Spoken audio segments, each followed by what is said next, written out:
Ahí te pregunto, Ale, me gustaría saber un poquito ya que estamos con la pandemia hoy, creo ocupando el 90% de nuestras agendas y de las acciones que tenemos que realizar.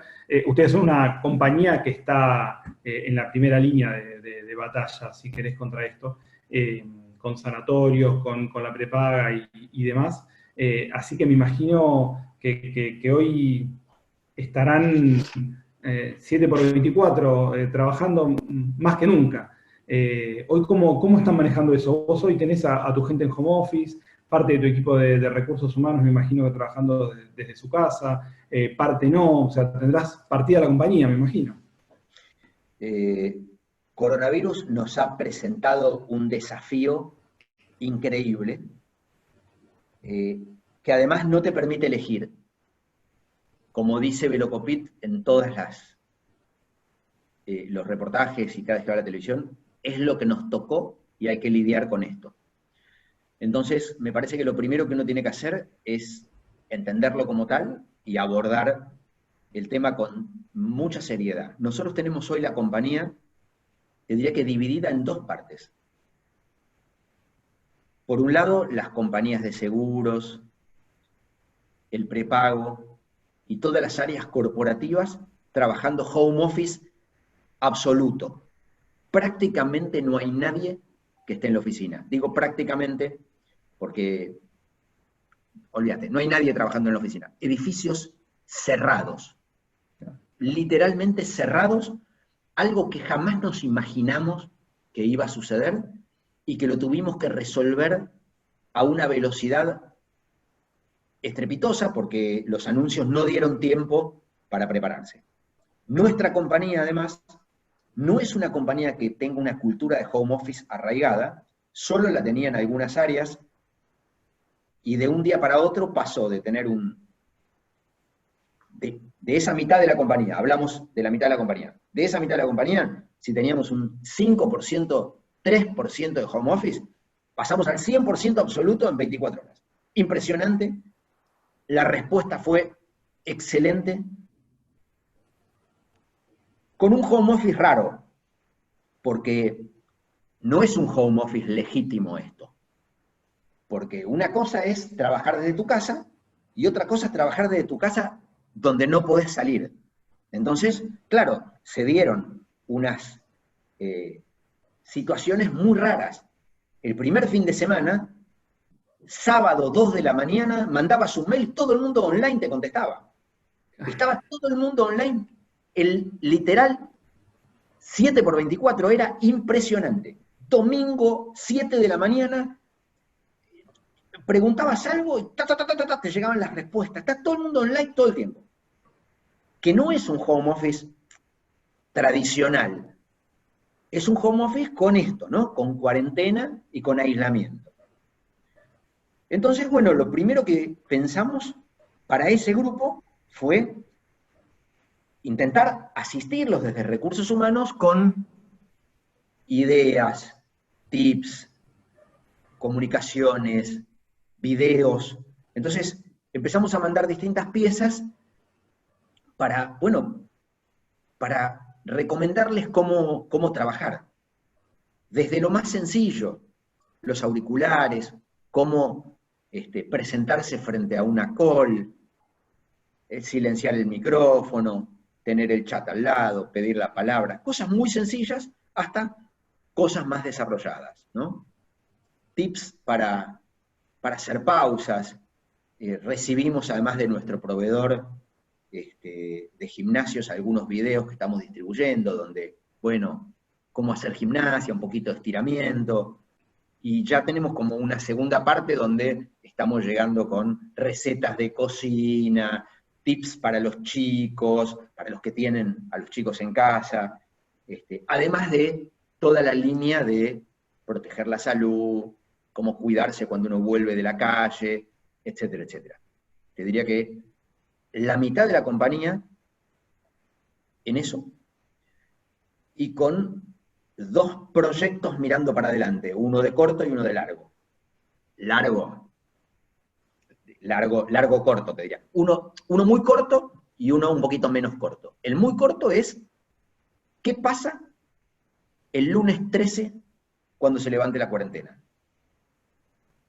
Se va a levantar parcialmente, todavía no lo sabemos, pero ya tenemos que empezar a pensar, y tengo a los equipos de recursos humanos que apuntan a esas áreas, ¿sí?, trabajando sobre una vuelta pautada, en grupos de trabajo, X cantidad de grupos de trabajo divididos, en fin, algo de corto, y después, pensando en el futuro,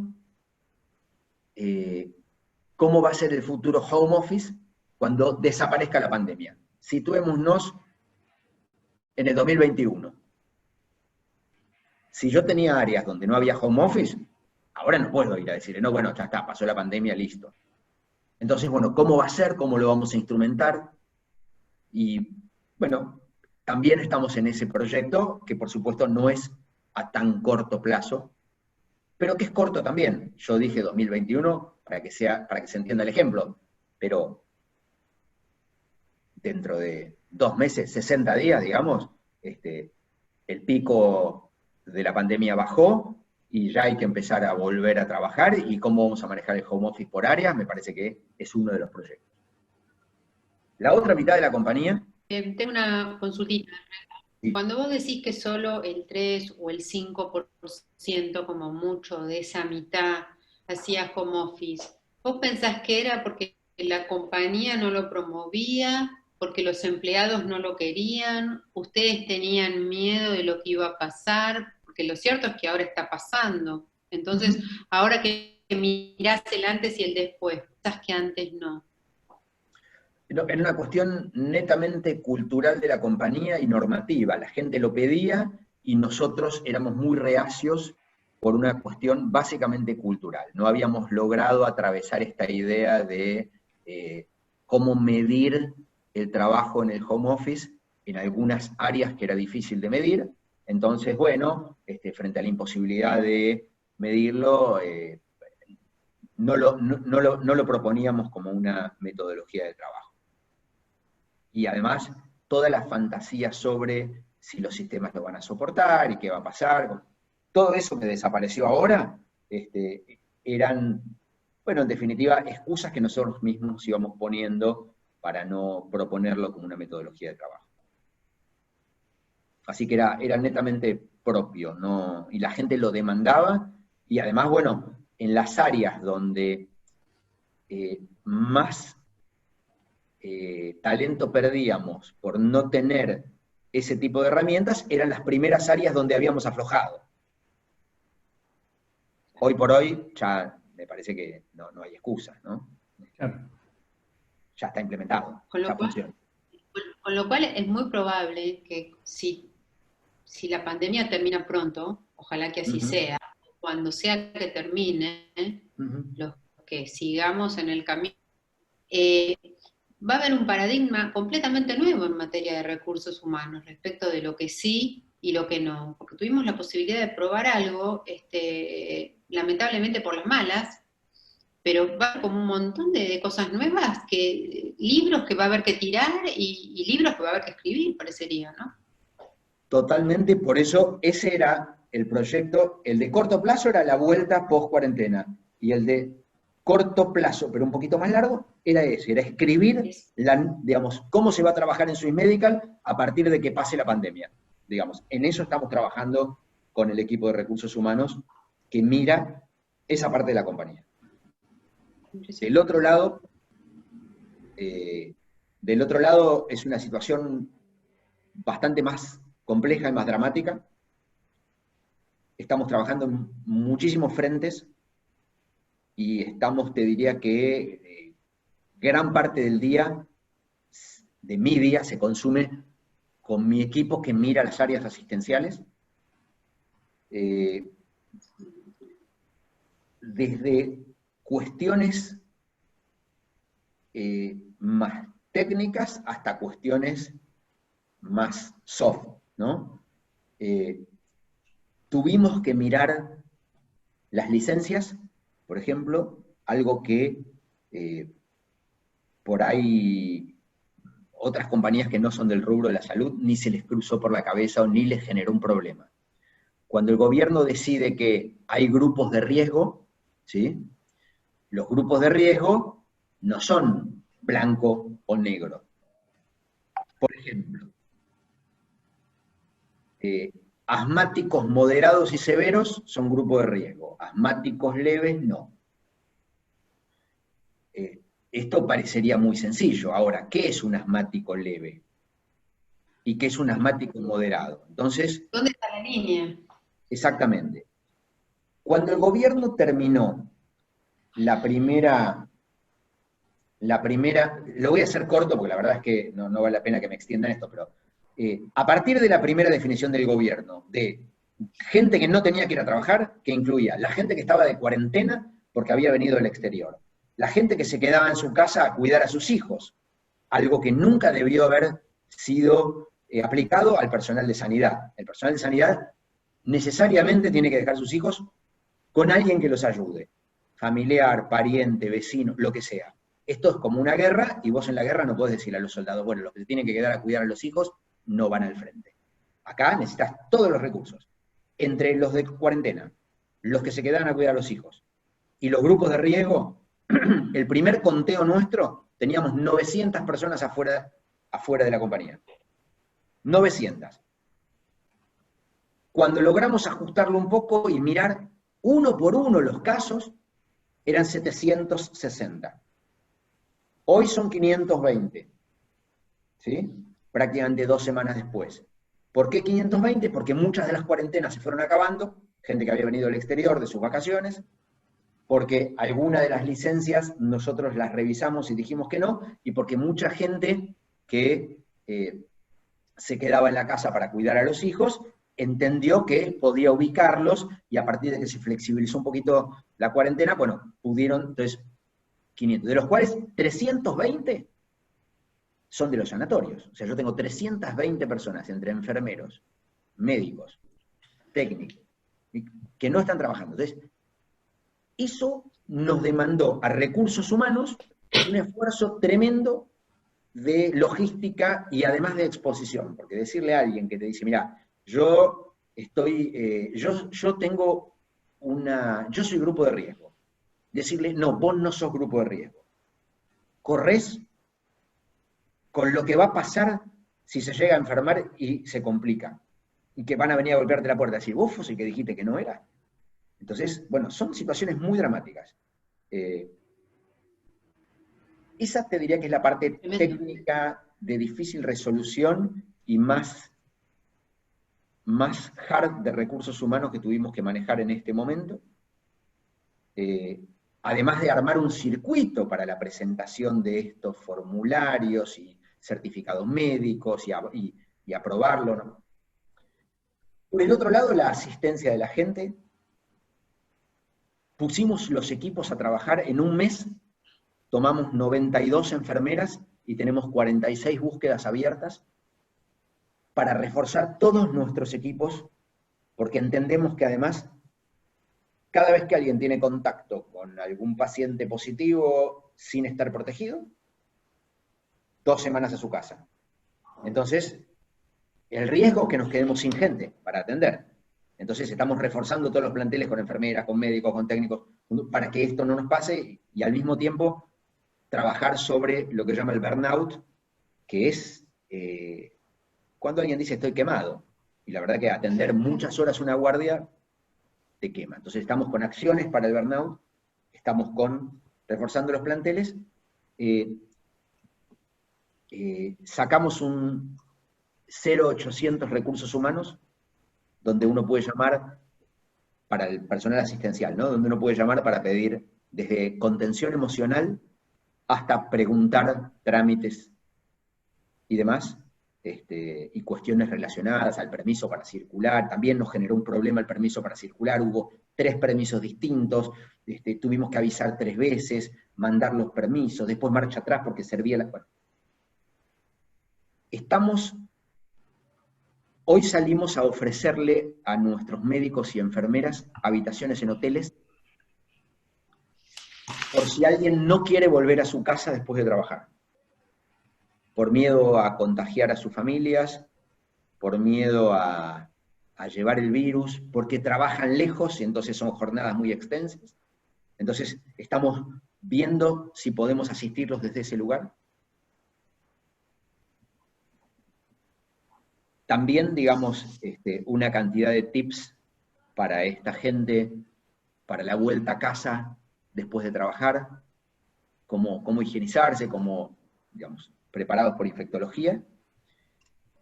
Y te diría que detrás del telón tenemos una reunión de lo que podría llamarse comité de crisis, para que se entienda más fácil, todos los días a las 3:30 de la tarde, las máximas autoridades de Swissmedical, todos los días, es todos los días, sábado, domingo, feriado, todos los días, donde se llevan los temas que se necesitan destrabar, y por supuesto que hay un boletín interno con todos los temas que se van resolviendo. Y esto tiene evolución, te diría, diaria, ¿no? Y estamos preparándonos para algo que entendemos que en el mejor de los casos va a ser duro, en el mejor de los casos, y en el peor de los casos va a ser durísimo. Y bueno, ahí estamos, intentando estar lo más presentes posibles, con la idea de también resguardar al equipo, porque, ¿no?, también tengo gente asmática complicada, alguna embarazada, dentro del equipo, que también hay que resguardarlos.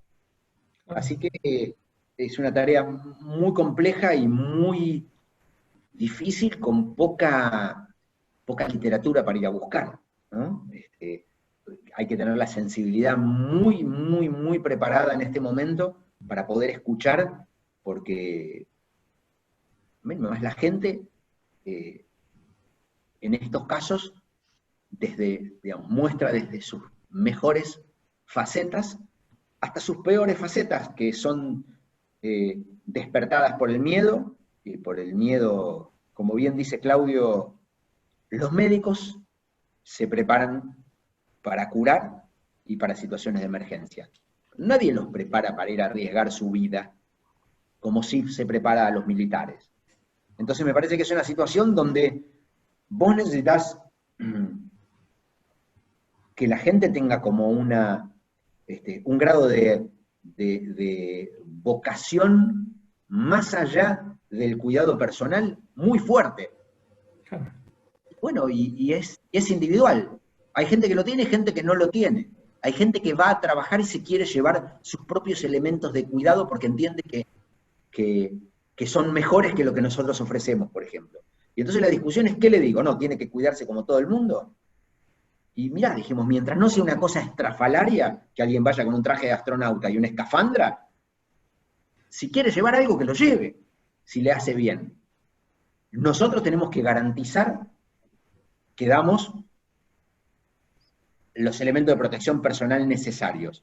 Pero también esto va variando todo el tiempo, y lo peor de todo es que no sabés si vas a tener los insumos la semana que viene. Si vos decís, bueno... No, porque además lo otro que pasa es que todo, no la competencia, todo el planeta está buscando lo mismo. Estados Unidos le sopló a Francia un embarque en el aeropuerto de China, pagándolo en efectivo. O sea, se dan cosas increíbles. Increíble. Un avión que iba de un lugar a otro, digamos, tenía destino final, suponete Estados Unidos, aterrizó en un país intermedio para cargar combustible, y ahí, ¿no?, dijeron, todo lo que pisa tierra de nuestro país, le bajaron los camisolines o los barbijos. Entonces, en ese contexto mundial delirante que estamos viviendo, es difícil poder garantizar estas herramientas o estos elementos de protección. Entonces hay que ir con mucho cuidado, cuidándolos, y bueno, también esto genera que la gente diga, bueno, pero nos pichulean las cosas, estas cosas que circulan, ¿no? Muy difícil. La verdad que son situaciones y momentos de muchísima dificultad para trabajar. Pero bueno, insisto, es como abrir. Es lo que nos tocó. No se puede elegir y hay que atravesarlo de la mejor manera posible. Entendemos que es así, la verdad es que a nivel personal te digo, todavía me emociona cuando la gente aplaude a las 9, tanto a los médicos como al personal de seguridad y en realidad a toda la gente que está trabajando y exponiéndose. Entendemos que obviamente es difícil y realmente entiendo que tanto tu lugar como el de tu equipo tampoco es simple contener a toda esa gente que, como vos decís, hoy está arriesgando su vida. La verdad que interesante. Antes del cierre te quiero hacer una pregunta bien cortita, contestámela bien poquito. Así como tienen el comité de crisis todos los días, ¿ustedes están hablando con otras prepagas o otras empresas similares a la de ustedes como para, viste, intercambiar experiencia o no? Desde Recursos Humanos, este mismo grupo que se reúne para almorzar una vez por mes, una vez cada 2 meses, con los directores de Recursos Humanos de las compañías más grandes de salud de la Argentina, todo el tiempo tenemos un chat común que se llama algo así como grupo de salud, donde nos preguntamos desde cómo estamos manejando determinada cuestión a cómo vamos a manejar determinada cuestión. Todo el tiempo. Además, Velocopit es el presidente de la Unión Argentina de Salud, que es la cámara que engloba a toda, te diría que la medicina privada de la Argentina, ¿sí? Entonces, ellos están en contacto permanente sobre cuestiones de insumos, cuestiones de protocolos, cuestiones de todo. Estamos absolutamente coordinados todos y absolutamente generosamente compartiendo la información necesaria porque estamos todos en el mismo barco. Estamos todos frente a lo mismo y creemos que cualquier cosa que uno haga que le pueda servir a los demás, suma. No te marca en este momento como una posición dominante o te hace lucir frente al mercado. Me parece que no es ese momento. Entonces, la verdad, estamos compartiendo absolutamente todo lo que hacemos y cuando a alguien se le ocurre algo piola, inmediatamente forma parte del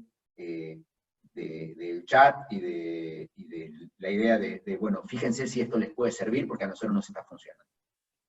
Bueno, entonces vamos a darle las gracias a Ale Salvareza, que estuvo en este primer encuentro de Bench Talks, a todos los que estuvieron mirando esto. Saben que nos pueden seguir en LinkedIn, en Instagram y, por supuesto, en breve en Spotify, Bench Talks. Así que bueno, nos vemos la próxima, esperamos que les haya gustado, escríbanos, mándennos sus comentarios, pídannos por gente y ojalá nos estemos encontrando muy pronto. Un beso, Lucho, y gracias, Ale. Un placer, Silvina, un placer, Ale, compartir con vos esta mañana. Un placer, la verdad que me encantó. Gracias.